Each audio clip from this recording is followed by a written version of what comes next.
আমি চোখাটা খাচ্ছি। মাগাদ্দারি কেউ যদি ভক্তি করে আমাকে কলা চোখা দেয় সেটাও আমি খাই।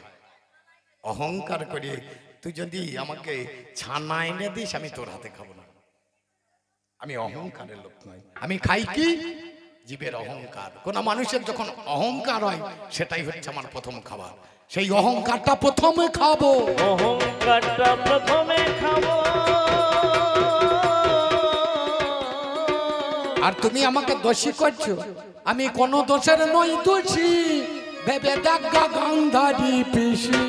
আমি কোন দোষে নই দোষী, ভেবে দেখো গান্ধারী পিসি। আমি কোন দোষে নই দোষী, ভেবে দেখো গান্ধারী পিসি। আমি কোন দোষে নই দোষী, ভেবে দেখো গান্ধারী পিসি। আমি কোন দোষে নই দোষী, ভেবে দেখো গান্ধারী পিসি। আমি কোন দোষে। আমি বলেছিলাম আমি একদিন কপর নিদ্রায় থাকবো। তোর ছেলে গিয়েছে, অর্জুন গিয়েছে, অর্জুন বসেছে পায়ের তলায়, আর দুর্যোধন বসেছে মাথার উপরে সিংহাসনে। আমি ঘুম থেকে উঠি, অর্জুনের মুখ দেখেছি, আর ব্যয় মশাই চলে যাচ্ছে। ব্যয় মশাই বলে তুমি তো আমার দলে যাবে না। আমি খালি হাতে কাউকে ফিরিয়ে দিই না, কিছু দেবো। বলে কি দেবে তুমি আমাকে?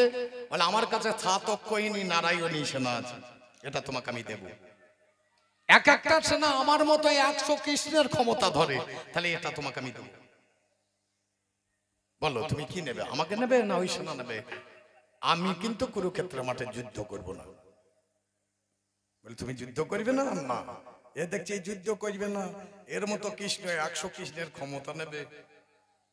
বাবা ক্ষমতা থাকলে লড়াই হয় নাকি? বুদ্ধি যস্য বলং তস্য নির্বুদ্ধিতা কুতো বলো। বুদ্ধি যার বল তার। আমরা বহুদিন আগে পড়াশোনা করেছি, ক্লাস 7-এ যখন পড়তাম তখন সংস্কৃত কাশিবাবু পড়ায়। বুদ্ধি যার বল তার। একটা খরগোশ একটা সিংহকে নিয়ে গিয়ে কূপে ভরিয়ে দিই, এর ক্ষমতার সঙ্গে ও পারবে? মা লক্ষ্য করবে, এরা যতই যা কর এ যুদ্ধের আমি কিছু করি নাই। প্রথম দোষ হচ্ছে তোমার ভাই, যার নাম হচ্ছে শকুনি। দ্বিতীয় নম্বর দোষ হচ্ছে তুমি ছাগলের পাঁঠাকে বিয়ে করেছো। 3 নম্বর দোষী হচ্ছে তোমার স্বামী, সে নিজের ছেলের উপর ভরসা করেছিল। আর 4 নম্বর দোষী হচ্ছে তোমার ছেলে দুর্যোধন। এই 4 জনের জন্য এই যুদ্ধটা লেগেছে, এটা আমার কোনো দোষ নাই। প্রতিদিন যখন ভীম আসতো হস্তিনার মাঝখানে, তোমার ছেলে বলতে এসো পবন পুত্র, তুমি চোখে কাপড় বেঁধে বসেছিলে।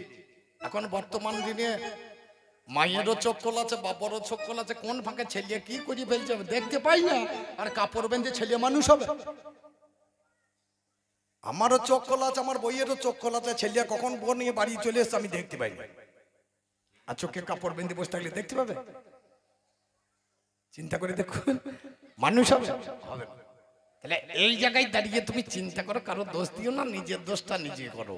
হরে কৃষ্ণ হরে হরে, কে কার মন্দ করে নিজের মন্দ নিজেই করে, কেউ কারো মন্দ করতে পারে নাকি? আমি যদি আপনাদের এখানে এসে কোন কুমতলব করি, তাহলে দেখবেন আমার বাড়িতেও কুমতলব হয়ে গিয়েছে। খুব সত্য কথা বললাম। কারো ছেলে যদি ডুবিয়ে মারবো মনে করেন, তাহলে দেখবেন আপনার ছেলেটাকে মরবে। আপনি কাউকে মারার জন্য খাল কেটেছেন, সেই খালে সেই লোকটা পড়বে না, আপনি প্রথম পড়বেন। হরে কৃষ্ণ হরে হরে, কে কার মন্দ করে নিজের মন্দ নিজে করে। ওই জায়গায় দাঁড়িয়েছ। এবার একটু ভিতর দিকে গান শুনিয়ে যায়।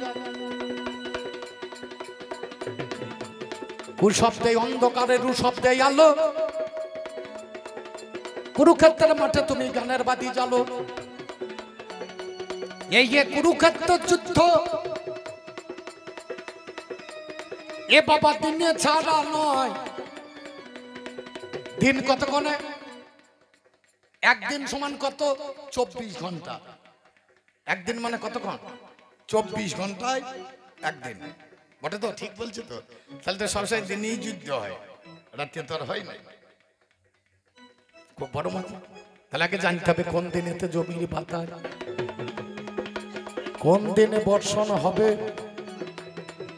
যুদ্ধ করতে গেলে বাবা আগে শিখতে হবে। মন কাঠের নাঙ্গল করে ধর্ম কাঠের ইস্যু, দয়া মায়া নামে দুটো কিনে আনগা বিষ। সাঁইতি আর হাটে গরু পাওয়া তো যাবে না, ডাক বাংলার হাটে গো বাবা এ গরু মেলে না। আনন্দ বাজারে হাটে 2টি গরুই আছে, কিনে আনতে হবে, তাদের কথা নয় কমিছে।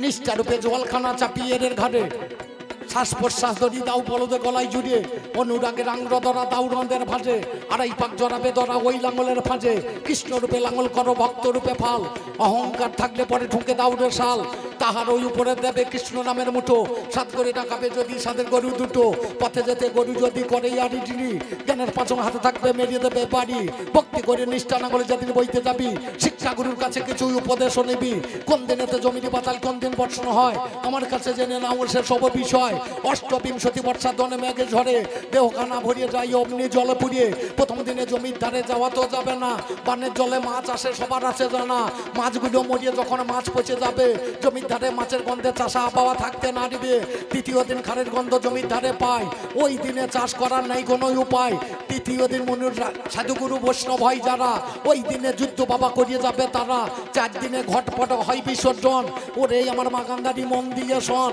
পঞ্চম দিনে জমির পাতাল মহাজনে কয় ওই দিনেতে জুড়ব নাঙ্গল হইয়া নির্ভয় ভক্তি মাটি পরিপাটি 4 চাষ দেব তবেই বাবা দেহখানা শুদ্ধ করিব রূপ রস রতি মাটি 4 ভজনে দেহ কাটি জানেন তা সবাই রূপ শব্দে মায়ের গায়ে মা আসা হয় রূপ রস শব্দে প্রস্রাবে করো বিবেচনা ওরে আমার বাগানদারি বোঝো কি বোঝো না রতি শব্দে ব্রহ্ম বস্তু সাধকেতে কয় মাটি যেটা বীজটা জানেন মহাশয় 4টি চাষ যখন আমার দেহ হয়ে যাবে বীজ আনতে যাবো বাবা দেখুন একটু ভেবে গুরু হলো বীজ ভান্ডার ভেবে দেখা চায় গুরু দেবে বীজ বাবা বলবো নাই অন্যায় কর্ণজনিতে সেদিন জিহ্বালিঙ্গ দ্বারা গুরু দেবে বীজ বাবা দেবে গইসেরা কৃষ্ণ নামের বীজ সেদিন দেবে বাবা ঢেলে ধীরে ধীরে হৃদয় ক্ষেত্রে আসবে বাবা চলিয়ে পতর বুঝে সতর হয়ে সে করতে দেবে মেলে আপটা আপনি উঠে আসবে উপরেতে ঠেলে গাছগুলো যখন আমার বড় হয়ে যাবে ছাগলে ভেড়া ঢুকে সেদিন ফসল খেয়ে নেবে 6টা ছাগল আছে বাবা করুন বিবেচনা কাম কতল মত মহম আশ্চর্য মিথ্যা বলবো না হিংসা নিন্দা দুটো ভেড়া স্বাস্থ্য মাঝে পায় 8 জনাতে যুক্তি করে ফসল খেতে যায় 8 জনাতে যুক্তি করে ফসল খেতে যাবে যার জন্য অনুরাগের বেড়া বসাতে হবে ফুটকা কুড়ি আছে জমিতে দেবে গোঙাল করিয়ে কৃষ্ণ নামের হুড়ো মার্কা ওই গোঙালের দ্বারে বাম ভাগে ইরা আর দক্ষিণে পিঙ্গলা মধ্যে শোষণ মারারি চক্রবেদী রইলা ইরা নারী চন্দ্র তুল্য তাহারও বদন পিঙ্গলা সূর্য সমসন দিয়া মন শোষণ মানারি হয় অগ্নির স্বরূপা 17তম ইতি গুণে বর্ধিতা তার তলে আছে দেখো বর্জা নামে নারী গুজ্জর দেশ থেকে বাবা আছে মস্তক পরি তার তলে যে নারীটা রসিকা চিত্তানি কয় যোগে জাগে অনুরাগে যাকে ধরা যায় তার তলে যে নারীটা ব্রহ্ম নারী হলো এই নারীকে ধরতে পারলে ব্রহ্ম রক্ষা হলো এই নারীকে ধরিয়ে বাবা সাধন করে যারা ব্রহ্মণ্ডতি ক্ষয় হলে রক্ষা পাই তারা এই নারীকে যদি বাবা সাধন করতে পারে কুরুক্ষেত্রে জয়ী হবে জগতের মাজারে সেই যুদ্ধে পরাজিত কবু বাবা নয় ওরে ব্রহ্ম থাকবে ব্রহ্মের জায়গায় তোমার রেজা বাবা তাহা ছাড়া হবে না তাছাড়া হবে না ভক্ত হওয়ার শক্ত ব্যাপার গুরু থাকলো বসে গুরু কোথা বসে থাকবে দ্বিদলে আর ভগবান কোথা থাকবে সহস্র বলে গুরু বসে থাকলো কোথা বলি রাজা আর সময় নিলে হবে না এবার ওকে ছেড়ে দেব সময় আর নেব না এবার সমান সমান পয়সা নেবো আমি বেশি খাটবো কেন খাটবো না